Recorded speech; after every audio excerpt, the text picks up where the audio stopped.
नमस्कार, आप live cities देख रहे हैं। मैं हूं जय शुक्ला। भाई बहुत हो गया।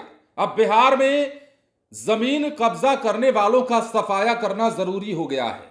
जमीन हथियाने वाले ऐसे लोग जो खुद को भूमाफिया समझते हैं, वैसे लोगों की तारीख मुकर्रर कर दी गई है और वैसे लोगों का सफाया सुनिश्चित करना ही अब सरकार की प्राथमिक जिम्मेदारी बन गई है। अब विजय सिन्हा ने जो कहा है उस बात को हम आपको बताने जा रहे हैं, और जो राजस्व मंत्री ने कहा है उस बात को अगर गांठ बांध लीजिए तो आपको भी ये बातें समझ में आनी चाहिए कि बिहार सरकार कितनी संजीदगी से इस काम को कर रही है कि जमीनों के मसले सुलझा दिए जाएं और जिन गरीबों की जमीनों पर माफियाओं का कब्जा है या फिर जिन भी जमीन पर माफियाओं ने कब्जा कर रखा है, दबंगों ने कब्जा कर रखा है, उस जमीन को अब छुड़वाना सरकार का लक्ष्य है। तो समझिए, मार्च 2026 ऐसे भूमाफियाओं के सफाया का महीना होगा और यह बातें विजय सिन्हा ने खुलेआम कह दी हैं। अब क्या कुछ कहा है वो भी समझने की जरूरत है। विजय सिन्हा ने बिहार में भूमाफियाओं को मार्च 2026 तक खत्म करने की चेतावनी दे दी है। पटना में उन्होंने कहा कि जमीन विवाद राज्य की सबसे बड़ी समस्या है जिसे सरकार बर्दाश्त नहीं करेगी।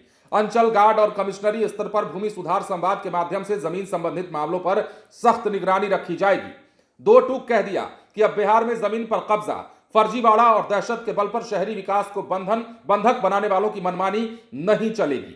मतलब पटना में उप मुख्यमंत्री ने एक कार्यशाला को संबोधित करते हुए ये बातें कही हैं और उन्होंने कहा है कि बिहार में एक एक इंच जमीन के लिए झगड़े हो रहे हैं, मर्डर हो रहा है, भाई भाई का खून बहाने के लिए तैयार है। तो ये विवाद जो है ये गहराता जा रहा है।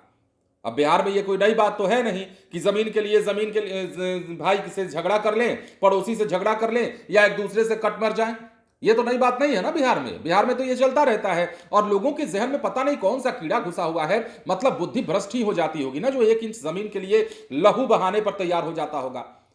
अब इसमें ऐसा नहीं है कि बड़े लोग नहीं हैं, इसमें मतलब बुद्धिजीवी लोग भी हैं जो अपने आप को पढ़ा लिखा कहते हैं, वो भी गांव में जाकर के जमीन के लिए मार करते हैं और इसके उदाहरण हमारे आसपास कई लोग दिख जाते हैं। तो समझिए, बिहार में यह लड़ाई जो है ये कितनी बड़ी होती जा रही है और यही कारण है कि अब विजय सिन्हा ने साफ शब्दों में कह दिया है कि बिहार में मार्च 2026 तक जितने भी भूमाफिया हैं, जितने भी जमीन पर कब्जा करने वाले लोग हैं, जमीन की हेराफेरी करने वाले लोग हैं, गलत कागजात बनवाकर जमीन पर अपना दबदबा जताने वाले लोग हैं, वैसे लोगों का सफाया सुनिश्चित किया जाएगा मार्च 2026। मतलब अगर यह हो जाता है तो बड़ी कार्रवाई मानी जाएगी, क्योंकि बिहार में अब जैसे हम खबर बता रहे हैं, हमारे कमेंट सेक्शन में भी हमारे मित्र बंधु आकर बोलेंगे कि भैया आप खबर तो बताते हैं मगर कार्रवाई होती कहां है। यह बात चलिए हम आपकी मान लेते हैं, लेकिन हमारा काम यह है कि हम सरकार की बातों को आप तक पहुंचाएं ताकि मार्च 2026 के बाद आप भी ये सवाल कर पाए सरकार से कि भैया आपने तो कहा था कि 2026 के मार्च महीने तक हम भूमाफियाओं का सफाया कर देंगे, तो क्या हुआ, आपने क्यों नहीं किया। ये सवाल आप तब कर सकते हैं। अभी हमारा काम खबर बताना है तो हमने सोचा कि आपको यह खबर बताई जाए और समझा जाए कि बिहार में भूमाफियाओं का जो मामला है। अब देखिए, माफिया जो शब्द है बिहार में ये बड़ा प्रचलित है, चाहे शराब माफिया हो, चाहे बालू माफिया हो, जमीन माफिया हो। ये माफिया पनपते कैसे हैं ये भी एक बड़ा सवाल है और इन माफियाओं को कंट्रोल कैसे किया जाना चाहिए इसका तंत्र भी सरकार के पास होगा। और अब लगता है कि सरकार ने वही तंत्र इस्तेमाल करना शुरू कर दिया है, क्योंकि विजय सिन्हा ने जिस प्रकार से कहा है, जिस प्रकार ठोस शब्दों में चेतावनी दी है, यह दर्शाता है कि मार्च 2026 में कुछ बड़ा जरूर होगा और उसकी शुरुआत जो है अब हो चुकी है।